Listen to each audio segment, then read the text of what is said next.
السلام علیکم ورحمت الله وبرکاته دوستانو الله دې وکړي چې روغ جوړ به او د صحت جامې به مو په تن وي. په نننۍ ویډیو کې به موږ وایو انګلیش جملې له پښتو او اردو معنا سره. کله چې تاسو چاته وایي چې هغه هم سکول ته ځي نو په انګلیش کې داسې ویلی شئ چې he also goes to school.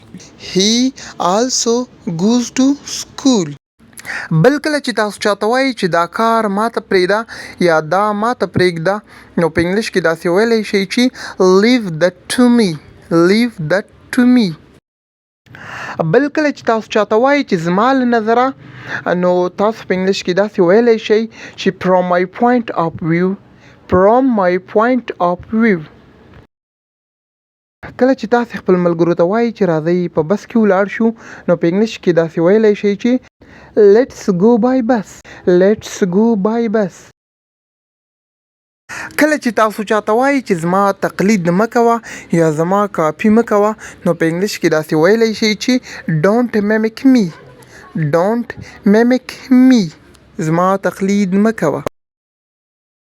کله چې یو افزار یا یو اله نه وي او تاسو چاته وایي چې د دې په ځای بل څه وکاروئ نو تاسو په انګلیش کې داسې ویلی شئ چې use anything else. use anything else.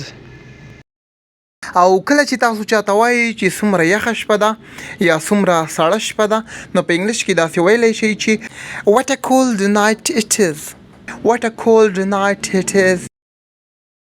بل کله چې تاسو چاته وایي چې ما ته وګوره نو په انګلیش کې داسې ویلی شئ چې look at me. look at me. ما ته وګوره. بل کله چې تاسو چاته وایي چې مخکې له دې چې خبرې وکړئ فکر وکړئ نو په انګلیش کې داسې ویلی شئ چې think before you speak. think before you speak.